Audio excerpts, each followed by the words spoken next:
잠깐 서울에 볼 일이 있어서 방문하셨습니다. 감사합니다. 우리 라운이 또 이렇게 오랜만에 오셔서 감사합니다. 성도님도 많이 기도하고 있고 감사합니다. 네. 자, 우리 하나님 말씀 함께 나누겠습니다. 하나님 말씀은 요한복음 8장 46절입니다.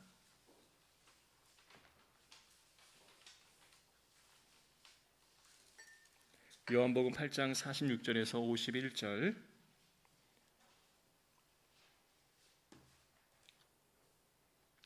우리 한 절씩 교독합니다. 너희 중에 누가 나를 죄로 책잡겠느냐? 내가 진리를 말하는데도 어찌하여 나를 믿지 아니하느냐? 하나님께 속한 자는 하나님의 말씀을 듣나니 너희가 듣지 아니함은 하나님께 속하지 아니하였음이로라. 유대인들이 대답하여 이르되 우리가 너를 사마리아 사람이라 또는 귀신이 들렸다 하는 말이 옳지 아니하냐? 예수께서 대답하시되 나는 귀신 들린 것이 아니라 오직 내 아버지를 공경함이거늘 너희가 나를 무시하는도다. 나는 내 영광을 구하지 아니하나 구하고 판단하시는 이가 계시니라. 진실로 진실로 너희에게 이르노니 사람이 내 말을 지키면 영원히 죽음을 보지 아니하리라. 아멘. 유대인들은 자신이 아브라함의 후손인 것을 매우 자랑스럽게 여기고 있었습니다. 그런데 유대인들은 예수 그리스도가 그들 가운데로 임재하시고 오신 것 자체를 받아들이지를 않았습니다.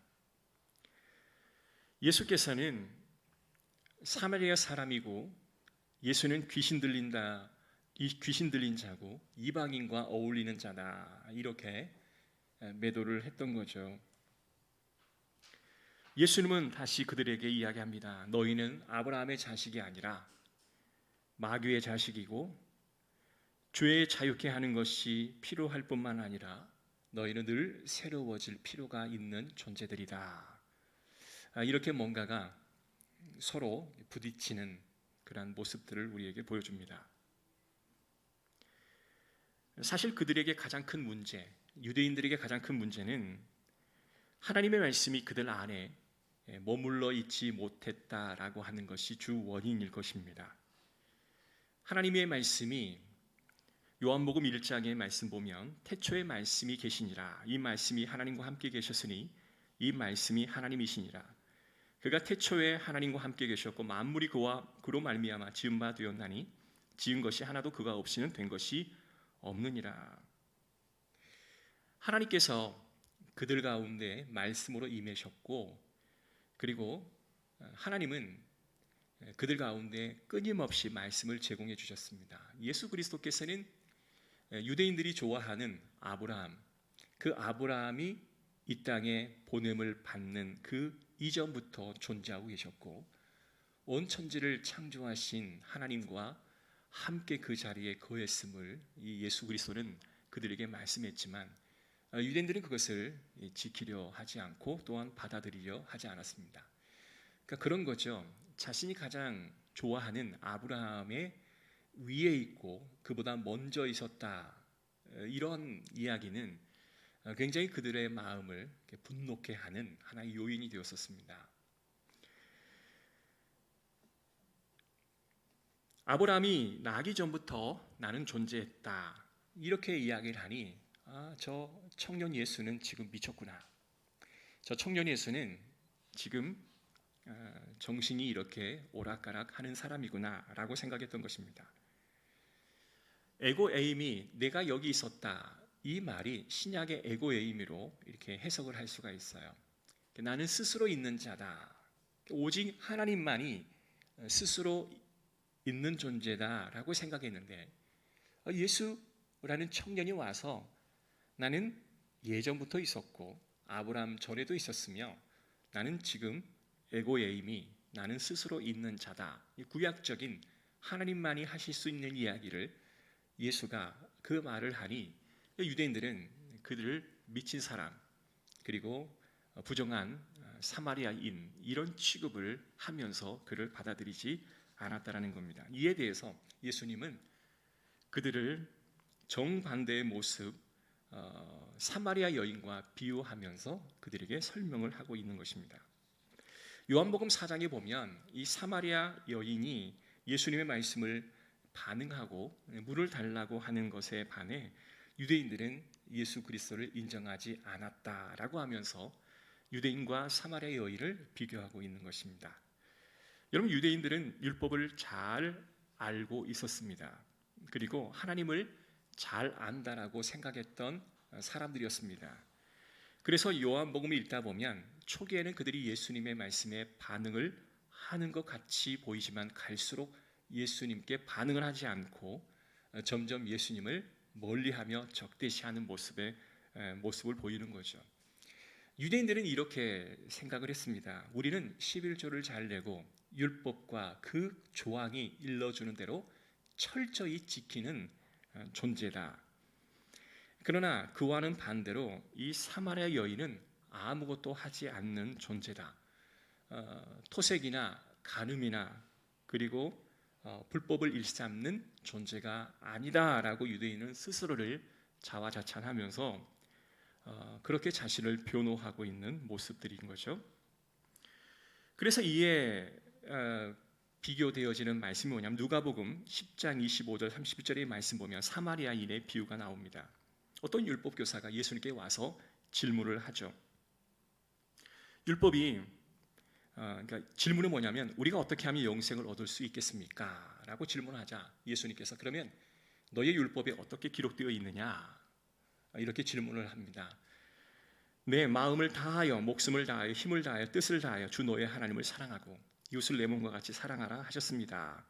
그래, 네 말이 옳다. 그러면 진정한 이웃이 과연 누구이겠느냐라고 설명을 하시면서 강도 만난 자의 비유를 그들에게 이야기를 합니다. 레위인도 제사장도 강도 만난 자를 그냥 지나쳐 가죠. 그런데 사마리아인이 그 자리에 머물러서 포도주와 기름으로 그 상처를 싸매주고 그를 나귀 위에 태워 주막에 데려가고 그를 극진히 치료해 줄 것을 당부하고 그 이후에 발생하는 모든 재정적인 것도 내가 다 지불하겠습니다 라고 조치를 취하고 떠나죠. 예수님께서 그 강도 만난 자의 진정한 이웃이 누구이겠습니까? 라고 질문을 합니다. 그런데 이 유대인들은 분명 사마리아인이 선하다라고 하는 사실을 알고 있음에도 불구하고 그 입에 사마리아인이라고 하는 그 단어를 올리기를 원치 않았죠. 그래서 강도를 도와준 그 자가 이웃입니다 라고 대답을 하게 되는 것이죠. 이 대답에 깔려있는 그들의 마음은 나는 앞으로 과거에도 그랬고 지금도 그렇고 앞으로도 나는 사마리아인과 같은 공간에 머물러 또한 있고 싶지 않는 사람이다라는 것을 우리에게 알려주는 거죠. 그리고 요한복음 4장에 보면 이 사마리아인들에게조차도 인정받지 못한 한 여인이 나옵니다. 이 여인은 이 5명의 남편을 두었고요. 그 모습이 얼마나 좋지 않았으면 한낮 그 뜨거운 태양이 내리쬐는 그 정오에 물을 길러 왔을까요? 근데 예수님께서는 굳이 가지 않아도 될 그 사마리아 땅을 굳이 방문하면서 굳이 만나지 않아도 될 이 사마리아의 여인을 만나 물을 달라고 요청을 하는 장면이 나옵니다. 어찌 유대인이 이 사마리아인 나에게 물을 달라 하십니까? 라고 반문하자 그 물을 건네받고 이 물을 마시는 자는 다시 목마르려니와 내가 주는 물을 마시는 자는 영원히 목마르지 아니하리라. 이게 구원의 새로운 소식을 그에게 전해주는 겁니다. 그러니 이 여인이 그러면 영원히 목마르지 않는 그 물을 내게도 주십시오. 그리고 그는 그때 하나님의 구원함을 받고 중생을 얻고 그 기쁜 나머지 양동이를 버려두고 이 마을로 뛰어나가 많은 사람들에게 영원한 목마르지 않는 그 생수의 강이 되신 예수 그리스도를 전하게 됩니다. 그리고 많은 사람이 주께로 돌아오는 역사가 일어나게 되는 것이죠. 그리고 나서 요한복음 4장은 끝이 납니다. 예수님께서 행하신 사역에서 이 사마리아 사람 중에서 멸시받는 여인에 대한 이야기를 하면서 왜 물에 대한 이야기를 예수님은 꺼내셨을까? 사실 이 물에 대한 이 비유는 예수님이 처음 꺼낸 게 아니었습니다. 이보다 한참 이전에 유대인들에게 똑같은 말씀을 했던 적이 있습니다. 요한복음 7장 31절의 말씀 보면 명절 끝날 곧 큰 날에 예수께서 서서 외쳐 이르시되 누구든지 목마르거든 내게로 와서 마시라. 나를 믿는 자는 성경에 이른 것 같이 그 배에서 생수의 강이 흘러나오리라 하신지라. 요한복음 4장에는 이미 사마리아 여인에게 했던 그 고백을, 지금 그 말을 똑같이 유대인에게도 했던 것입니다. 여러분, 사마리아 여인은 부족한 여인이죠. 그러나 그는 예수 그리스도의 말씀을 듣고 감격하여 그 말씀을 받아들이게 되었습니다. 그런데 똑같은 말씀을 들었던 유대인들은 예수에 대하여 무리가 수군거리는 것이 바리새인들에게 들린지라. 제사장들과 바리새인들이 그를 잡으려고 아랫사람들을 보내니 어떤 사람은 그리스도라 하며 어떤 이는 그가 어찌 갈릴리에서 나오겠느냐. 그리스도가 어떻게 갈릴리에서 나오겠느냐. 똑같은 말씀을 전했지만 사마리아 여인은 말씀을 받아들여 구원을 받고, 유대인은 오히려 어찌 갈릴리에서, 나사렛에서 이런 선한 것이 나올 수 있느냐 하며 그 말씀을 받아들이기는커녕 거부하고 튕겨져 나아가는 모습을 보게 됩니다. 그리고 예수님 보고 이는 사마리아 사람이다, 이는 미친 사람이다, 이는 이단이다. 여러분, 똑같은 말씀을 들었는데도 불구하고 두 사람은 전혀 다른 반응과 태도를 보이고 있다. 이 부분이 중요한 부분이죠. 여러분, 우리가 요한복음을 읽으면서 그것을 발견합니다. 똑같은 이야기를 하는데 율법을 안다라고 자처하는 사람은 예수 그리스도를 못 알아보고 가장 멸시를 받고 천대받고 세상 사람들조차도 인정하지 않는 그 여인은 예수를 받아들이고 그의 말씀을 간직하는 역사가 일어나게 되었다라는 것입니다. 이 대조적인 모습들, 왜 이런 모습이 일어날까? 왜 예수 그리스도의 말씀을 듣는데 이 서로 다른 반응을 보이는 걸까? 우리는 이 부분에 대해서 궁금증을 가져야만 하는 것입니다. 자, 47절에 예수님께서 그것을 뭐라고 말씀하시냐면, 하나님께 속한 자는 하나님 말씀을 듣나니 너희가 듣지 아니함은 하나님께 속하지 아니하였음이니라. 예수님께서 이 차이에 대해서 한마디로 요약하는 것은 그들은 하나님께 속한 자가 아니었기에 그 말씀을 듣지 않는 것이다 라고 이야기하는 겁니다. 자, 그러면 여호와께 속한 사람이 아니라고 한다면 그에게 구원이 있다는 말일까요? 구원이 없다는 말일까요? 구원이 있다라고 보기는 어려운 상황일 것입니다. 이 이야기를 우리가 원어로 풀어보면 속했다라는 말씀은 하나님으로부터 온 사람이다라는 뜻을 가지고 있습니다. 그러니까 이 사마리아 여인은 하나님으로부터 온 사람이니 그가 하나님 말씀을 받아들이고 구원을 받을 수 있다라고 이야기하는 거예요. 그러나 유대인은 하나님께로부터 온 자가 아니기에 그는 하나님의 말씀을 수용하지도 않았고 하나님 보내신 예수 그리스도를 받아들이지 못한 것이다. 곧 하나님께 속한 자가 아니다라는 충격적인 말씀을 해주고 있는 것입니다. 그리고 이렇게 말씀하십니다. 요한복음 3장, 진실로 진실로 내게 이르노니 사람이 거듭나지 아니하면 하나님 나라를 볼 수 없느니라. 여기서 우리가 주목해야 할 말씀은 거듭나다라는 말씀이에요. 여러분, 거듭나다라는 말은 뭐냐면 위에서부터 아래로 태어나지 않으면 하나님 나라를 볼 수 없다라는 뜻입니다. 우리는 많은 사람들은 아래로부터 위로 올라가기를 소원합니다. 그러나 위로부터 열려지는 하나님의 구원을 우리가 누리고 받아 누려야만 구원이 완성될 수 있다라고 하는 말씀인 거죠. 여러분, 위에서 온 것을 영접한 사람만이 구원을 받은 사람이고요, 아래로부터 시작되어지는 구원을 시도하는 것은 온전치 않다라는 것입니다. 왜 이 말씀을 할까요? 유대인들은 자신 스스로가 생각할 때 나는 하나님의 말씀을 완전히 지키는 사람이다 라는 자부심을 가졌었습니다. 그들은 율법도 잘 지켰고 11조도 잘 하는 사람이었고 예배도 잘 드렸고 구제도 열심히 했던 사람이었습니다. 이에 반해 사마리아 여인은 11조도 하지 않는 사람이었고, 그는 하나님 말씀을 알지도 못하는 사람이었고, 자신이 좋은 어떠한 선한 영향력을 행사할 수 있다라고 보기 어려운 사람이었으나 위로부터 임하는 하나님의 구원을 그는 받아 누렸던 사람이고, 모든 게 완벽한 사람이었으나 그는 위로부터 내려오는 하나님의 구원의 은혜가 없는 사람이다라고 구별하고 있다라는 것이죠. 여러분, 51절에 있는 말씀 한번 볼까요? 51절. 진실로 진실로 너희에게 이르노니 사람이 내 말을 지키면 영원히 죽음을 보지 아니하리라. 아멘. 우리의 구원은 위로부터 하나님께서 열어주시는 그 구원을 누릴 때에 우리는 구원을 받을 수 있는 존재입니다. 자, 그런데 오늘 이 말씀에는 내 말을 지키면 영원히 죽음을 보지 아니하리라.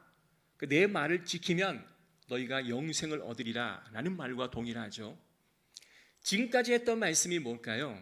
위로부터 내려오는 구원인데, 율법 지키고 11조를 잘하고 모든 예배를 잘 드렸고 그리고 암송을 했던 이 유대인들에게서 아래로부터 시작되어지는 어떤 노력과 어떤 행함과 그런 가치로 인해서 무엇인가가 구원이 이루어진다라고 하는 것에 대해서 예수님은 아니다라고 이야기를 하는 건데, 오늘 이 51절에는 너희가 지키면 영생을 얻을 것이다 라고 이야기합니다. 그러면 우리는 헷갈리는 거예요. 아니, 하나님의 일방적인 은혜라고 말씀하셨는데 왜 또 지켜야 한다라고 말씀하십니까? 모순되지 않습니까? 라고 이야기를 할 수 있다는 겁니다.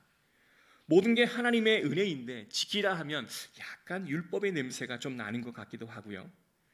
영생을 위해서는 지켜야 한다라고 하는 게 조금 모순되는 말이 아닐까요? 은혜는 은혜인데 왜 지키라고 하시는 겁니까? 라는 이야기를 할 수가 있는 겁니다. 실질적으로 저희가 사역을 하다 보면 이제 저희는 이제 칼빈주의의 아주 합동 이런 보수 교단에서 저는 신학을 공부했기 때문에 어떤 하나님의 전적인 선택, 하나님의 구원의 은혜를 저희를 믿고 그렇게 신앙생활을 해왔었습니다. 근데 그에 반해 약간 좀 순복음 감리교라든지 또 성결교라든지 존 웨슬리안주의 같은 경우에는 행함을 굉장히 많이 강조를 해요. 그래서 이제 제가 그런 교회 사역을 한 적이 있었는데, 설교를 하다 보면 저는 칼빈주의의 그런 정통 신학을 공부했던 사람이기 때문에 하나님의 전적인 구원에 대해서 이 설교 본문을 해석해서 설교하지 않겠습니까? 그러면 성도들이 굉장히 헷갈려해요. 왜냐하면 그쪽의 목사님들은 행함을 너무나 강조하는데 우리 보수적인 분들은 하나님의 전적인 은혜를 강조하거든요. 구역 예배를 드리다가 그들이 가끔 이런 이야기해요. 목사님 말씀이 옳습니다만은 내가 우리 자녀를 가리킬 때 하나님의 전적인 은혜만을 강조하기에는 아이들이 뭘 하려 하지 않습니다. 교사도 하려고 하지 않고 찬양대도 하려고 하지 않고 아무것도 하려고 하지 않습니다. 왜 그런 일이 일어날까요? 물어보면 하나님의 전적인 은혜인데 나의 행위는 아무것도 필요 없다라고 한다면 아이들이 그 일을 하려 할까요? 이런 식으로 접근을 하죠. 그런데 그런 그분들에게 저는 또 한 번의 말씀으로 다시 양육을 할 때가 있었습니다. 오늘 그 오해가 풀려지기를 간절히 소원합니다. 우리는 오직 은혜로만 구원을 받는다라고 믿습니다. 여러분, 예수님의 말씀을 지켜야 또한 구원을 받는 것일까? 이 두 가지를 잘 설명해 보겠습니다. 여러분, 지키다라는 말이 헬라어 말로 테레오라는 말입니다. 이 테레오라는 말을 우리가 설명하려면 이게 좋을 것 같아요. 제가 여러분에게 이 리모컨을 우리 하늘자매에게 던졌어요. 이 리모컨을 잘 보존하고 잘 간직해 주십시오. 그러면 하늘자매가 이 리모컨을 잘 보존하고 간직하다가 꼭 누군가에게 필요한 사람에게 그것을 전달해 줄 게 아니겠습니까? 이 테레오라, 지키다라는 이 테레오라는 단어가 보존하다, 지키다, 간수하다라는 뜻을 가지고 있습니다. 그러니까 우리가 생각하는 어떤 행동, 지킨다라는 의미보다는 보존하다, 간수하다, 그것들이 더 오히려 의미가 크다라고 하는 거죠. 만약에 하늘자매가 이것을 소중하다가 여기면 잘 간직했다가 또 필요한 누군가에게 전해주지 않겠습니까? 근데 이것이 별로 가치 없다 생각하면 받았다가 놔두고 가거나 그냥 버려두고 가지 않겠습니까? 예수님께서 내 말을 잘 지키라 라는 이 말씀을 하였을 때는 신약에는 이 테로라는 단어가 연상이 되지만 구약적인 단어로는 쉐마라는 단어가 연상이 됩니다. 이 쉐마라는 단어는 원래는 샤마라는 그 말에서 파생되어지는 단어인데요. 신명기 6장의 말씀 보면 하나님은 유일한 하나님이시니 내 마음과 뜻을 다해 하나님을 사랑하라. 이게 바로 쉐마의 본질적인 말씀이에요. 그러니 이스라엘아 들으라. 하나님은 유일한 하나님이시니 내 마음과 뜻을 다해 하나님을 사랑하라. 이게 바로 쉐마의 말씀이라고 하는 거죠. 그러니까 이 쉐마라는 말은 들으라라는 거의 명령형의 이 단어입니다. 그래서 유대인들은 지금도 경문에다가 이 말씀을 담아서 미간에 붙이고 손목에 붙이고 문설주에 붙여서 그 말씀을 지키려고 굉장히 많이 노력합니다. 그러나 쉐마라는 것이 들으라라는 명령형이라면 기본형은 샤마, 듣다라는 단어인데, 자, 샤마, 샤르트, 순종하다, 지키다, 듣다라는 뜻이 겹쳐져 있어요. 자, 그러면 히브리의 말씀과 이 헬라어의 이 말씀을 우리가 종합해 보면 이 샤마르라는 말은 지킨다, 보존한다라는 뜻과 순종한다, 듣는다라는 뜻과 하나의 뜻을 가지고 있다라는 겁니다. 그러니까 샤마르라는 말이, 쉐마라는 말이 말은 좀 다르지만 해석은 동일하다라는 겁니다. 쉽게 풀어 이야기하면 히브리어에서 듣는다라는 말씀은 곧 간직한다라는 말이고, 이 테로에서 구약 성경까지 우리가 쭉 한마디로 이어보면 하나님 말씀을 간직하고 간수하고 보존하는 그 자체가 지킨다라는 뜻으로 이어질 수 있다라는 말씀입니다. 그래서 내 안에 하나님의 말씀이 머물러 있는 그 자체를 지킨다라는 의미로 쓰고 있다라는 겁니다. 그러니 우리가 하나님의 말씀을 지킨다라는 말은 그 말씀을 내 안에 보존하고 간직한다라는 뜻으로 우리가 받아들여야 하는 것입니다. 이것은 우리의 어떤 행동을 의미하는 게 아닙니다. 너 이거 지켰어? 이거 안 지켰어? 옳고 그름을 따지는 지킴이 아니라 예수 그리스도께서 지키라는 이 말씀은 우리 가운데 간수되어진 그 마음, 다른 곳으로 가지 않게 하는 그 마음을 의미한다라는 겁니다. 시편 1편의 말씀 보면 복 있는 사람은 악인의 꾀를 따르지 아니하고 죄인의 길에 서지 아니하고 오만한 자리의 길에 앉지 아니하고 오직 여호와의 율법을 주야로 묵상하는 자로다라고 말합니다. 여러분, 길을 가다가 악인의 말에 솔깃하여 죄인의 자리에 멈추고 오만한 자리에 앉아서 자신을 노출시키고 내 마음 가운데 머물게 하는 것이 아니라 내 마음을 하나님 말씀으로 늘 주야로 묵상하고 머물게 하는 그 자체가 지키다라는 원래의 의미인 것을 우리는 알아야 하는 것입니다. 그래서 여러분, 내가 하나님 말씀을 지킵니다 라고 말할 때 우리가 번뜩 드는 생각은 하나님 말씀이 내 안에 머물 수 있도록 우리는 최선을 다해 그 말씀을 묵상하는 것이 원래 지키다라는 의미인 것을 우리는 알아야 합니다. 구약에 있는 백성들은 오늘날 우리처럼 이런 성경을 가지고 있지는 않았던 것이죠. 우리가 원하면, 필요하면 성경을 펼쳐서 내가 원하는 말씀, 하나님 주시는 말씀을 읽을 수 있지만 그때 당시는 이 양피지나 파피루스에다가 하나님 말씀을 담아서 그것을 펼쳐 보여야만 하나님의 음성을 들을 수 있는 때가 아니었습니까? 그러니 기록된 말씀보다는 차라리 그 말씀을 머릿속에 집어넣고 암송하면서 그것을 지키는 것이 훨씬 더 효과적이었을 거라고 생각하는 거죠. 유대인들에게는 그냥 암송하는 것 자체가 어찌 보면 더 효과적인 것이라 여겼을 것입니다. 자, 8장 51절에 있는 말씀 다시 한번 읽어볼게요. 함께 읽습니다. 시작. 사람이 내 말을 지키면 영원히 죽음을 보지 아니하리라. 그러니까 지킨다라고 하는 것은 어떤 율법적인 것, 행위가 아니라 하나님 말씀이 우리 안에 머물게 안내하고 머물도록 우리가 힘을 쓰는 것, 그것을 의미하는 것입니다. 내 능력과 내 행위로 열려지는 것이 아니라 하나님께서 항상 우리 위에 길을 열어주시고 하나님의 은혜의 빛이 우리의 몸을, 우리의 영혼을 다스릴 수 있도록 열어주신다라는 겁니다. 그래서 그 은혜의 말씀과 그분의 뜻과 그분의 열심이 내 마음속에 늘 자리 잡을 수 있도록 우리가 함께 기도하는 것이죠. 자, 그러면 그것이 내 안에 간수되어지고 보관되어져서 믿어지면 어떻게 되는가? 그것을 우리가 함께 나눠보도록 하겠습니다. 여러분, 구원의 은혜는 내게 달려있는 게 아니라 전적으로 하나님께 달려있는 것이죠. 하나님 말씀이 우리 가운데 머물러 있지 않는지 우리는 늘 파악할 수 있는 방법 하나가 있는데, 그것은 내가 걱정하고 절망하고 두려워하고 있는가, 그것을 확인하는 방법입니다.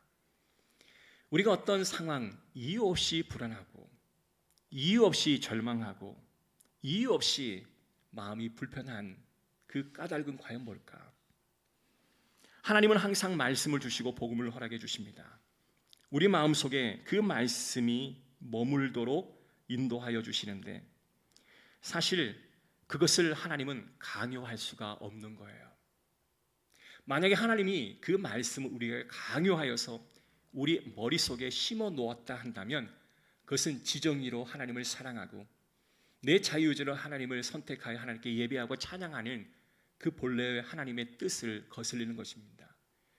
하나님께서 하나님을 찬양할 수밖에 없도록 우리에게 심겨졌다면 우리 모든 백성들은 하나님이 심겨온 그 프로젝트대로, 그 계획대로 하나님을 찬양할 겁니다. 그런 하나님의 말씀은 강제로 심어주지 않았어요. 그런 나의 자유의지로 우리 안에 보관되어지고 간수되어야 할 의무와 책임이 있는 겁니다. 제가 우리 딸 가연이에게 너는 부모에게 해야 할 원칙이 한 20가지가 있으니 너는 이것을 잘 지켜 행하라. 제가 20가지를 주고 그 20가지를 제가 체크리스트를 하나씩 하나씩 점검하면서 얘가 나를 사랑하는구나, 얘가 나를 사랑하지 않네 라고 내가 점검한다면 설사 그것을 다 완수했다 할지라도 제가 기쁠까요? 기쁘지 않을 겁니다. 하나님은 그런 로봇을 인간들 사이에서 바라보기를 원치 않았다는 것이죠. 하나님의 사랑은 의지를 가지고 그분의 말씀이 내 안에 내주하여 나를 스스로 움직이게 하는 그러한 사랑의 표현을 기대하셨습니다. 우리가 성경을 읽어가면서 우리가 부족하고 말씀이 우리 가운데 머무는 것을 사실 실패해도 항상 하나님은 멈추지 않고 끊임없이 성령을 통해서 우리에게 그 말씀이 들려오도록 계속 상황과 여건들을 허락해 주십니다. 그래서 우리가 말씀을 떠나 사는 것 같아 보이는데 누군가를 통해 말씀이 들려오고, 방송을 통해서 말씀이 들려오고, 또한 인터넷을 통해서 하나님의 말씀이 들려오므로 우리가 늘 하나님의 성령의 인도하심으로 말씀이 내 안에 머물고 있다라고 하는 사실을 우리가 알게 되어지는 거예요. 이게 바로 하나님의 열심이고 우리 가운데 말씀을 주고자 하시는 하나님의 역사이십니다. 그런데 이 8장을 계속 읽다 보면 유대인들은 어떻게 이야기를 합니까? 무슨 이야기를 해도 예수가 미쳤다, 예수는 엉뚱한 소리를 하는 사람이다, 어떻게 그런 사람과 내가 함께 할 수 있는가라는 답변뿐입니다. 여러분, 사람이요, 이구동성으로 자신을 미워하거나 자신에게 거짓 해를 가하는 사람에게는 가까이 다가가고 싶지가 않습니다. 세상의 상담가도 자신에게 너무나 큰 해악을 끼치는 사람과는 분리하고 경계를 져서 그 사람과 멀리하라라고 안내를 합니다. 심지어는 남편도 아내에게 끊임없는 아픔과 상처를 주면 그 남편과 경계를 치고 이혼하라, 이렇게 안내를 하는 게 세상의 상담이에요. 여러분, 입장 바꿔 생각해 보면 예수님은 어떠셨을까요? 끊임없는 사랑을 백성들 가운데 전해줌에도 불구하고 유대인들은 예수를 미쳤다, 귀신 들린 자다. 저는 사마리아 사람과 똑같은 이방인이다 라고 멸시하고 천대합니다. 처음에는 조금 따르는 듯 하더니 나중에는 예수님을 그렇게 매도하고 예수님을 비난합니다.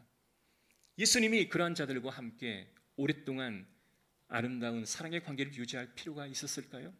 그런데 놀랍게도 예수님은 끊임없이 그들과의 관계를 포기하지 않고 예수님의 열심으로 그들에게 다가갔습니다. 만약에 이 성경 말씀에 49절에 보면 너희가 나를 무시하는도다. 너희가 나를 무시하는도다. 왜 하나님의 아들을 무시하고 예수는 왜 무시당하면서까지 계속적으로 이야기를 할까? 만약에 이때 예수님께서 그래, 그들의 말을 무시하고 돌아섰다라고 하면 예수님은 참으로 무서운 예수님으로 우리에게 인식되어질 것입니다. 그러나 예수님은 그들을 설득하고 조롱하고 멸시하고 무시하는 그들에게 찾아가 그들의 마음을 돌이키기를 예수님 끊임없이 노크하고 계시는 모습을 보게 됩니다. 왜 그러셨을까요? 그래서 요한복음 3장 16절 하나님이 세상을 이처럼 사랑하사 독생자를 주셨으니 이는 저를 믿는 자마다 멸망치 않고 영생을 얻게 하려 하심이니라. 하나님이 저와 여러분을 사랑하셨고요. 하나님이 유대인들을 사랑하셨고 하나님이 모든 사람을 사랑하셨습니다. 예수 그리스도께서 자신을 따르는 12제자, 자신을 따르는 120명의 성도, 700인의 전도자, 그들만을 사랑하는 게 아니라 하나님이 세상을 이처럼 사랑하사 모든 세상을 사랑하셨기에 그 아들인 예수 그리스도도 그들을 사랑한다라고 하는 겁니다. 우리는 사람과의 관계를 이 정도면 되겠지라고 생각하는 경우가 굉장히 많이 있습니다만은 주님이 인간에게 다가오신 그 사랑의 정도는 우리의 상식과 우리의 생각을 뛰어넘는 놀라운 사랑의 모습을 보여주고 있다라는 겁니다. 이 말씀은 끝까지 포기하지 않으시는 예수님의 열심을 우리는 바라보고 있는 거죠. 실제로 유대인만 그렇게 하신 게 아닙니다. 누가복음 22장 31절 32절의 말씀 보면 이런 말씀이 있어요. 시몬아 시몬아 사단이 너를 밀가부르듯 하려고 요구하였으니 그러나 내가 너를 위하여 내 믿음이 떨어지지 않기를 기도하였노니 너는 돌이킨 후에 내 형제를 굳게 하라. 자, 예수님께서 십자가에 못 박히시기 바로 직전에 베드로에게 한 말입니다. 사단이 너희를 밀가부르듯 할 것이다. 근데 너희가 그것에도 불구하고 넘어지지 않았으면 좋겠다. 나는 너희를 위해 기도하겠다라고 말씀을 남기십니다. 여기서 이 기도하다라는 말이 데오마이라는 말인데 헬라어 이 말은 단순히 기도하다라는 뜻이 아니라 어디에다 묵다라는 것입니다. 자, 우리가 집에서 기르는 강아지가 있다면 시골에서는 멀리 도망가 버리지 않습니까? 소중하기 때문에 그를 목에다가 끈을 묶어 기둥에다가 묶어두죠. 자, 기도하다 이 데오마이라는 말은 묵다라는 뜻인데 이것은 바로 기도하다. 기도가 바로 어디에 묵다라는 뜻을 가지고 있다라는 겁니다. 예수님은 앞으로 일어날 대환난과 핍박 속에서 베드로가 넘어지지 않고 사단이 밀가부르듯 달려들 때에 좌절하거나 실패하지 않고 그들이 다시 일어날 수 있도록 주님께서는 묶어 두시기를 원하셨다라는 것입니다. 여러분 제자들이 얼마나 엉터리로 무너진 모습을 보게 됩니까? 그러나 예수님은 그들 가운데 한 번도 포기하지 않으시고 끝까지 그들을 찾으시고 묶어내신 하나님의 모습을 보게 됩니다. 무엇 때문에요? 하나님의 열심, 예수 그리스도의 열심이 있기에 그들을 묶어내는 겁니다. 전에도 한번 제가 예화로 말씀드린 기억이 있는데요. 2005년도 2월 달에 산악인 박정훈 이분과 후배 최강식 이분이 히말라야 촐라체트라고 하는 높은 산을 점령을 하고 이제 하산하는 그 길이었습니다. 해발 한 2,000m 정도 되어지는데 크레바스를 잘못 땅으로 알아차린 이 최강식 이 후배가 아주 수천의 그런 낭떠러지로 떨어져 버린 거예요. 두 사람은 서로의 몸에다가 이 자위를 딱 묶어두고 한 사람이 위협에 처하게 되면 한 사람이 끌어주리라 운명 공동체로 두 사람이 끈을 묶은 채 하산하고 있었습니다만은 그레바스를 잘못 밟고 낭떠러지에 추락함으로 떨어지다가 막 여기저기 부딪혔지 않겠습니까? 이 최강식 이 후배가 두 다리가 부러지고, 그리고 떨어지는 끝큰 충격에 이 선배였던 이 박정환 이 사람은 이 갈비뼈가 쪼개지는 그런 중병에 걸리게 되죠. 근데 그 순간, 여러분 절체절명의 위기의 순간 아니겠습니까? 여러분 그 밧줄이 이 부러진 갈비뼈를 조여오는 그 고통이 얼마나 심하겠습니까? 그런데 이 선배 이 박정은은 후배 최강식을 절대 포기할 수 없었어요. 그래서 줄을 다시 바꾸어 동여매고, 그리고 발로 그 디디물 돌을 딱 받고 끌어당겨도 도무지 올려오지가 않는 거예요. 그도 그럴 것이 두 다리가 멀쩡했으면 그래도 어떤 것을 지지하고 팔로 기어 올라올 수 있지 않겠습니까? 근데 두 다리가 부러졌으니 그러지도 못하는 거예요. 아마 이런 상황이 되었다면 아마 밑에 있는 이 최강식 후배는 선배님 밧줄을 끊으십시오 라고 요청했을 것이고, 아마 이 선배도 밧줄을 끊고 싶은 그런 욕망이 얼마나 컸겠습니까? 그런데 결코 밧줄을 끊을 수가 없었던 거죠. 무려 3일 동안 그곳에서 사투를 벌이고 겨우겨우 그 후배를 끌어올린 다음에 3일 동안 그 눈보라 속에서 표류하게 되었던 거죠. 그 기적적으로 3일 만에 그 산 지역에 살고 있는 어떤 사람에게 발견되어져서 무사히 구출이 되었는데, 한국에 돌아와 보니 팔과 다리가 다 얼어버린 거예요. 손가락 발가락을 다 절단하는 그런 위험한 수술을 받게 되었습니다. 그러나 모든 것이 회복된 다음에 그들 두 사람 간에 쌓여 있는 게 뭘까요? 후배는 선배에게 선배는 나를 버리지 않았다라고 하는 그 듬직한 마음이 있었을 것이고, 또 선배는 마지막까지도 버텨준 그 후배가 자랑스러웠을 것이고, 그리고 그 후배를 지켰다라고 하는 마음에 얼마나 뿌듯한 모습이 그들 가운데 있었을까요? 사랑하는 성도 여러분, 오늘 예수 그리스도께서는 자신을 인정하지 않는 유대인들을 향하여 비록 너희는 사단의 자녀이긴 하지만 그래도 나는 너를 버리지 않겠다라고 말씀하십니다. 그리고 그들을 사마리 여인과 비유하면서 아무것도 할 수 없는 연약한 이 여인은 위로부터 임하는 하나님의 구원의 은혜를 누렸고 그는 진정 하나님의 구원을 받은 자이다 라고 말씀하시면서 너희도 내 말을 보존하고 간직하고 그것을 아주 중요한 너희의 후대 사람에게 알려줄 것을 요청하십니다. 그러나 많은 사람들이 이 아래로부터의 구원이 이루어질 것을 희망하고 내가 뭔가 되는 것 같아 보여 뭔가를 시도합니다. 그러나 하나님은 그런 그들에게 아니야, 뭘 하려고 하지 마. 너희 위로부터 임하는 하나님의 구원의 은혜를 누려. 그리고 그것을 즐겨. 그러면 되는 거야. 너희가 할 것은 말씀을 가슴속에 보관하고 간직해. 그러면 그것이 곧 너희를 구원하는 놀라운 은혜가 될 거야 라고 말씀하시죠. 사단은 우리를 늘 넘어뜨리려 오늘도 호시탐탐 노리고 있습니다. 그러나 우리가 감사한 것은 하나님이 주님께서 오늘 저와 여러분을 위해 중보하며 기도하고 계십니다. 그러나 그 기도를 무시하지 마시기 바랍니다. 그 기도를 하찮은 걸로 생각하지 마시기 바랍니다. 어떤 무명의 권사님이 어느 한 지체를 위해 기도하는 그것을 여러분 소홀하지 않기를 바랍니다. 그것은 능력이 있고 하나님의 역사가 일어날 겁니다. 주님이 여러분을 묶어주십니다. 무엇에요? 그리스도 하나님의 든든한 기둥에 저와 여러분을 꼭 묶어 두실 줄로 믿습니다. 하나님이 저와 여러분을 포기하지 않으셨으니 여러분도 포기하지 않았으면 좋겠고 여러분도 우리 모든 지체들을 포기하지 않았으면 좋겠습니다. 기도하겠습니다. 하나님 감사합니다. 유대인들은 엉망이었지만 그런 그들을 포기하지 않는 하나님의 인내와 일하심의 기적을 우리가 바라보며 오늘도 감사의 고백을 드립니다. 우리도 무엇인가 내가 하는 것 때문에 하나님께 구원을 받을 수 있다라고 생각했던 적도 있었습니다. 그러나 그것이 사실이 아님을 알았습니다.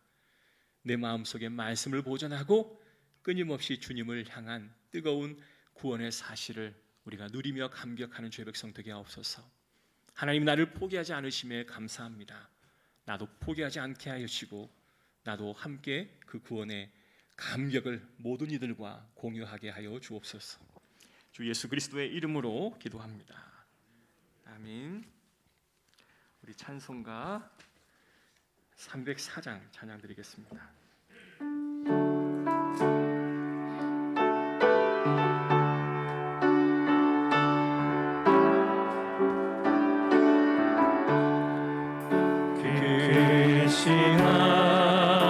하나님의 사랑 말로 다 영영 못하네.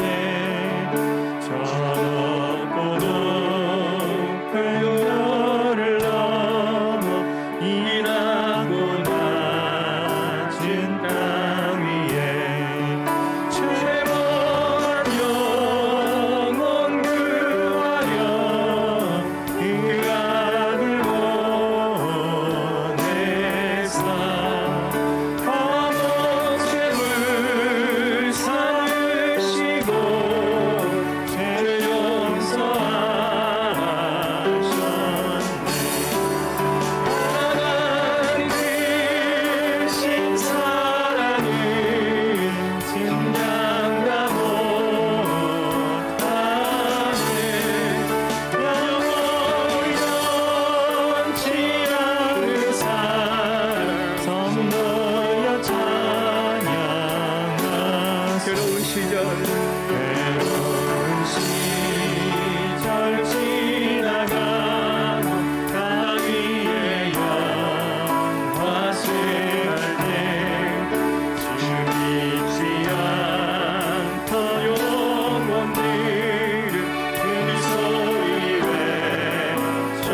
잠시 기도할까요?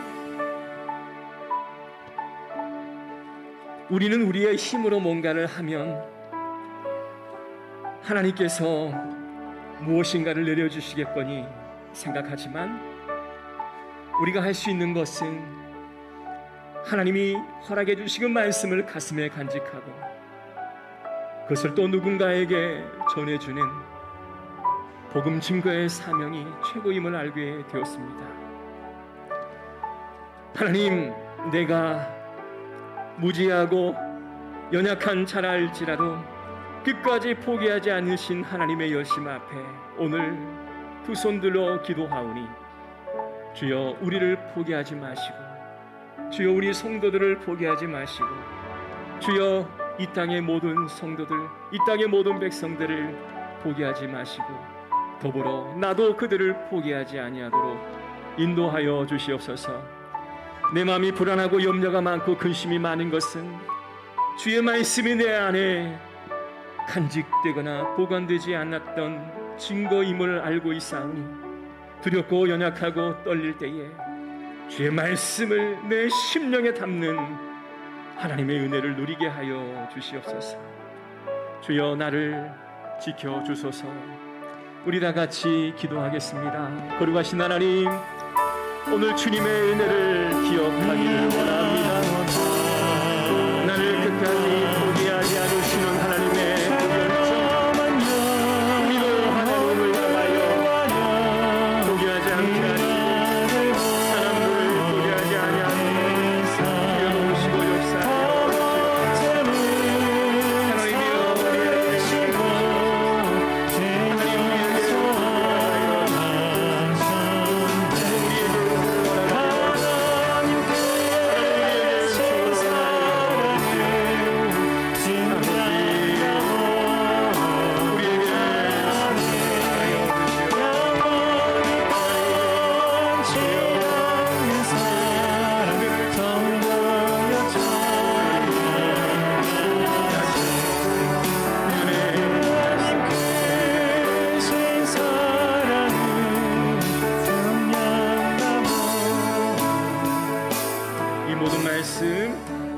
우리를 주에서 구원하신 예수 그리스도의 이름으로 기도합니다. 아멘. 우리 다 같이 자리에 일어나셔서 우리 서로 화성에 찬양하겠습니다. 한 주간도 승리하십시오.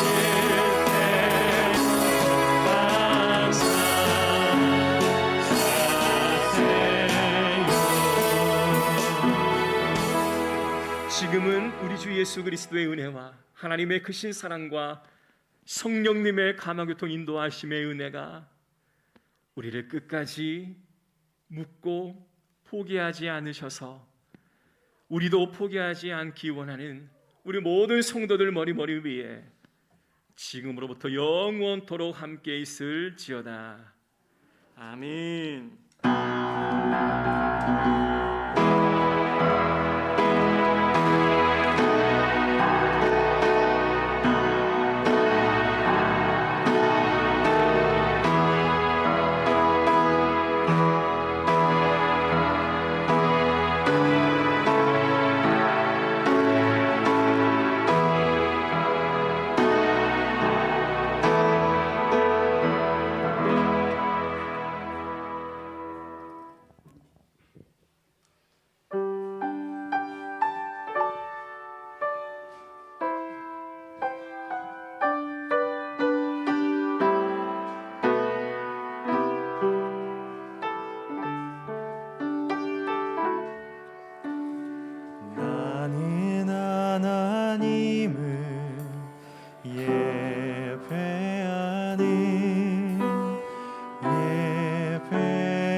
하겠습니다.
가연이가